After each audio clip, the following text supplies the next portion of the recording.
Hello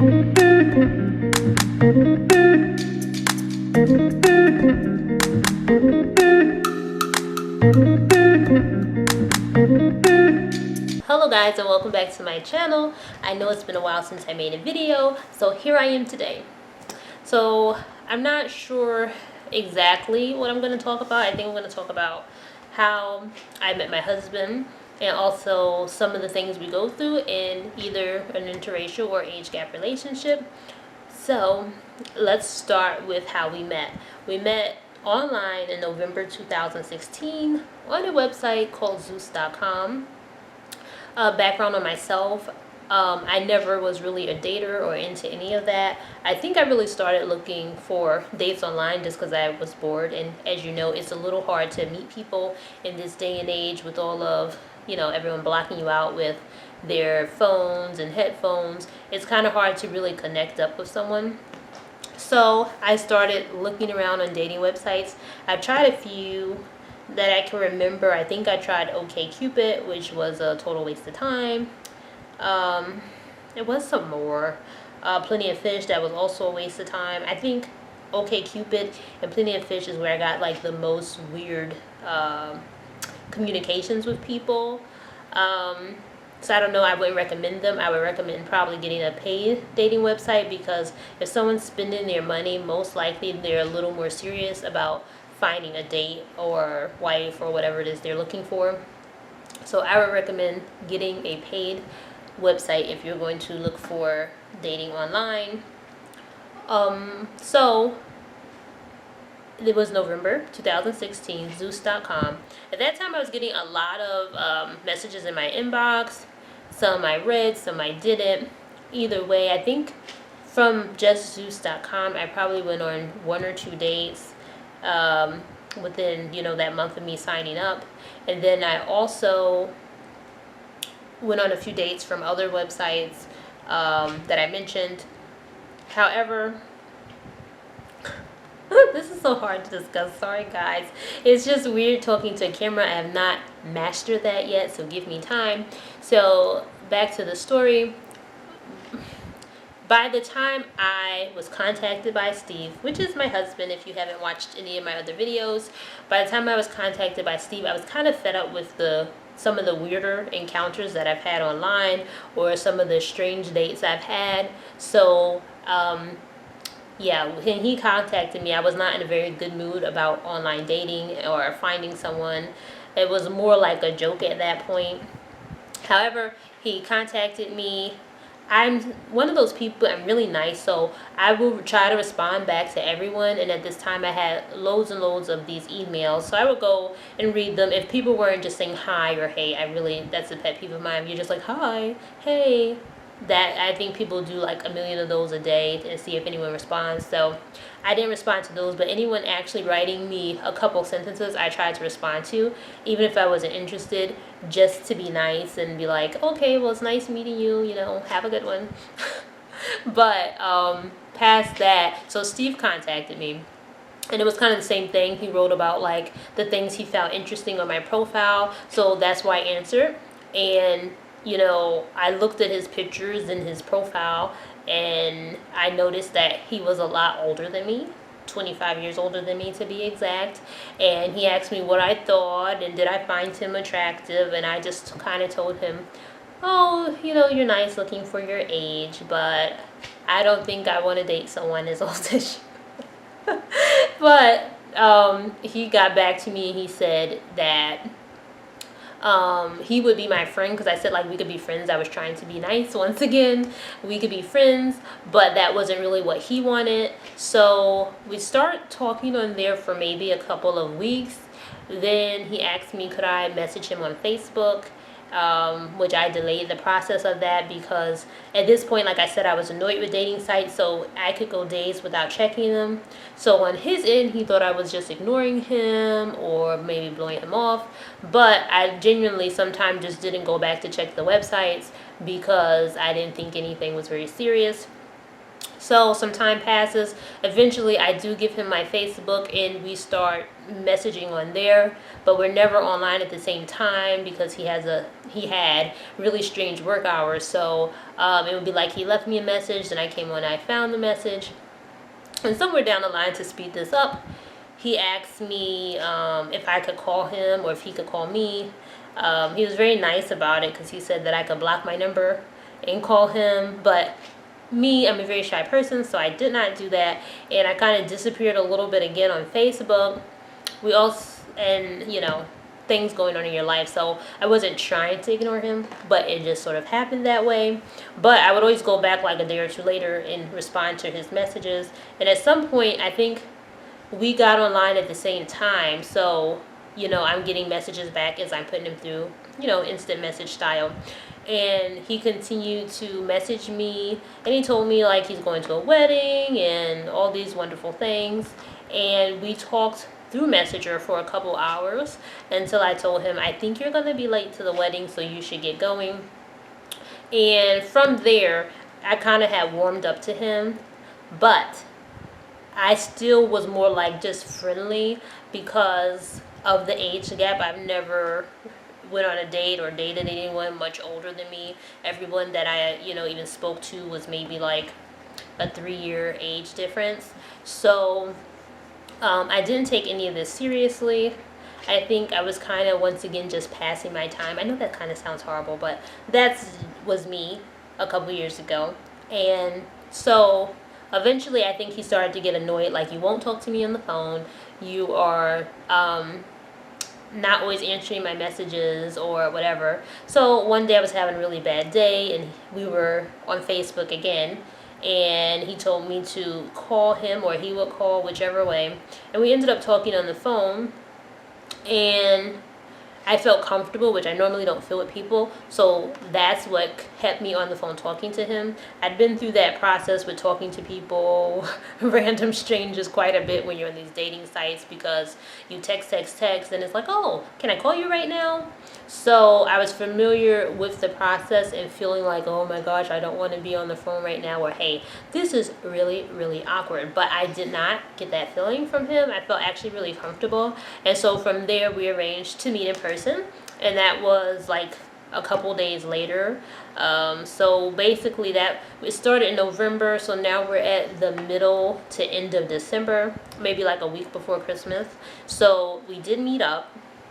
We were supposed to go to the movies, and I don't even remember right now because none of that happened because the traffic was so bad. Steve was really, really late, and I was to the point, I'm like, maybe this was one of those weird dates again, and maybe I've been stood up and I'm about to be out of here. And then, just as I was about to leave, he came and pulled into the parking lot. So, I mean, there wasn't much we could do that day. However, from there, everything else is old news. We've spent, our relationship was really fast. So, like, it was from November to December online. Then we met in person, and I think, like, the second time I know this sounds strange to so many people.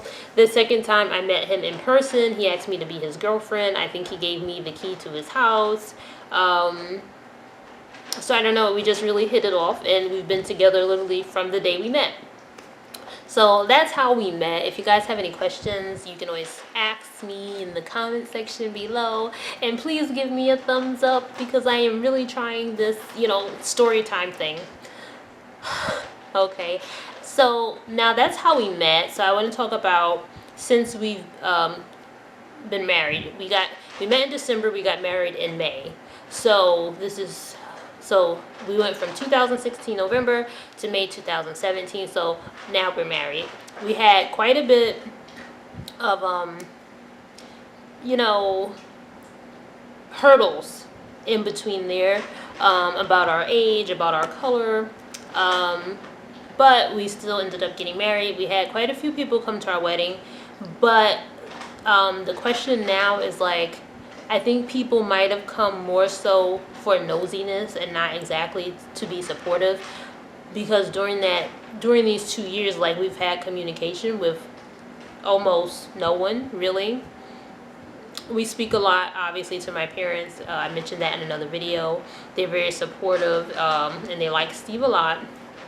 But like his side of the family, I've seen like one person, and it's, you know, it's very hard being in an age gap relationship if the people around you don't support you.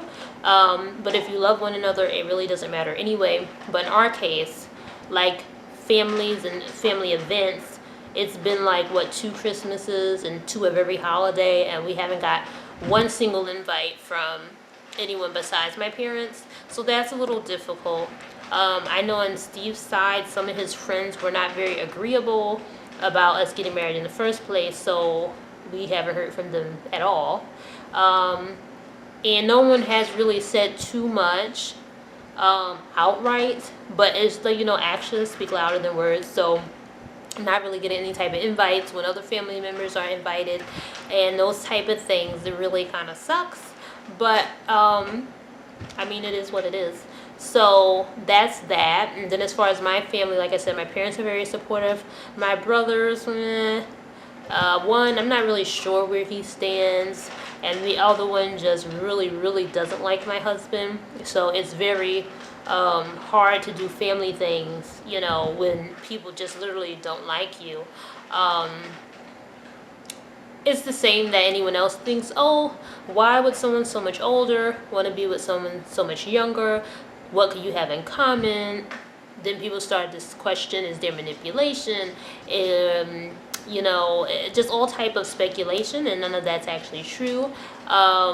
It's just more so you fall in love with who you fall in love with. It's not like I've ever entered on a website and was like, I have to marry someone 25 years older than me. I have to date someone at least 20 years older than me. Those type of thoughts didn't go through my mind, but the more you talk to someone and interact with someone, you end up loving them, and then that's really that. And if people don't like it, they just don't like it.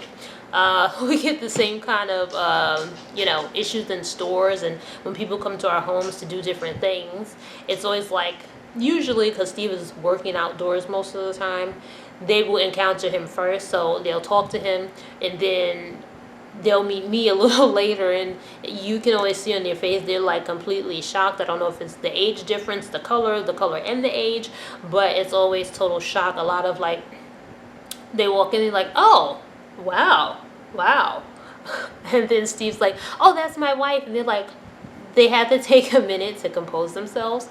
And, you know, I'm laughing, but it is kind of irritating because you, especially when you're at your own home, like you're getting work done, or you have someone come, you know, look at your home for estimates and stuff, and it's like you don't want to feel rude yourself, but people are coming into your home, and it's kind of like they're treating you weird in a sense. So I don't know, it's not fun.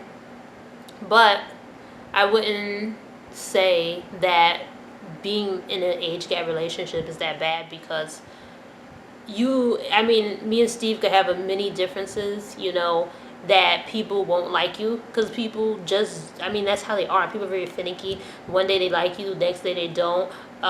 People do preconceived notions and judgments, so that type of thing.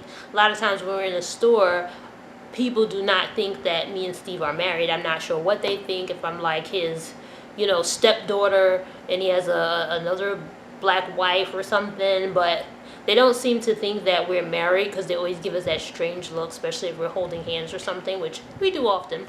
So I don't know, but it's something to consider that, you know, when you do get married or when you're dating people, how will you feel about others' opinions? Like, technically, to me, people's opinions don't really matter. I just don't want to be treated poorly because of them. So, for myself, there's lots of things I see or,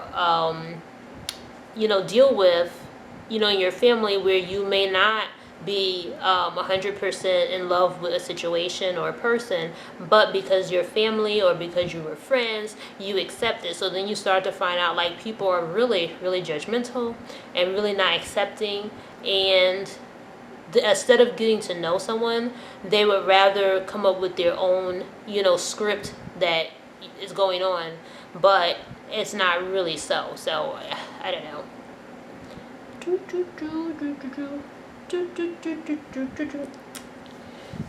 On another note, I permed my hair. I don't know if you can tell, but because I mean it's still kind of wavy right now, but I did perm my hair.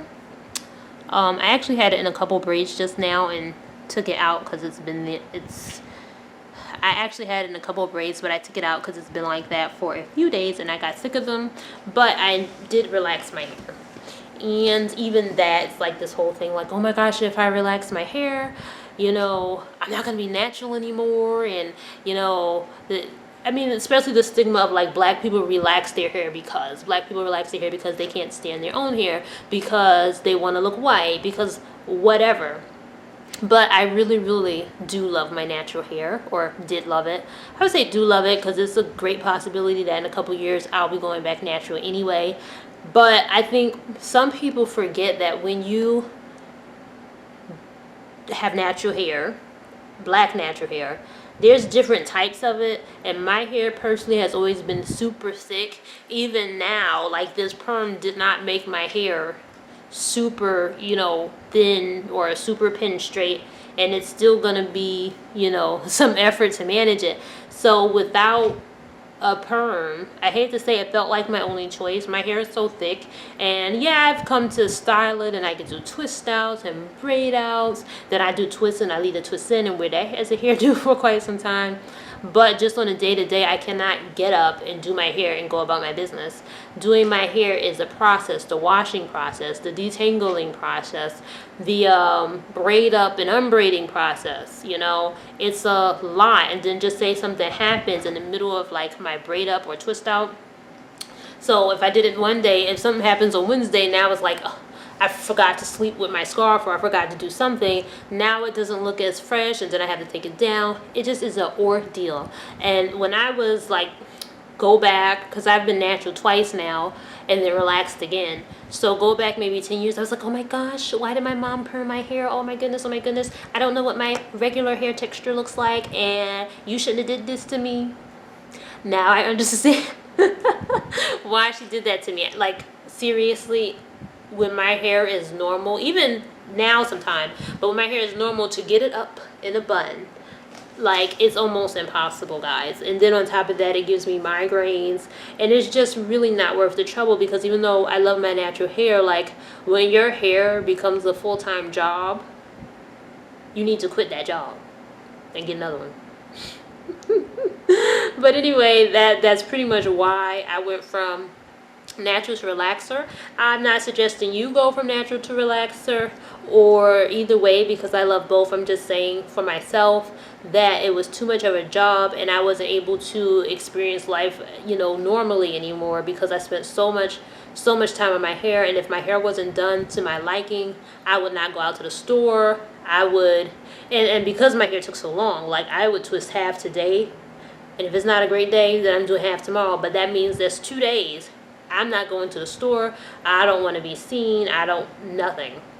And that's really hard to deal with on a day-to-day basis, especially as the weather's getting more warm. So that, in a nutshell, is why I have permed my hair again.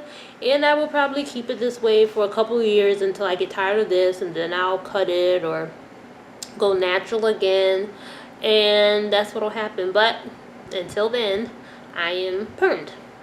So I hope you like this video, and you can give me a thumbs up. I love you guys, and I will see you in my next video. If you have any suggestions for videos, feel free to leave them in the comment section below. I'm more than happy to read them. If you have any questions about anything you heard today, I know some of the things I said were a little jumbled, so if that is what you feel like, just because I could have definitely missed something, just put your question or comment in the description, and I'll be sure to get back to you.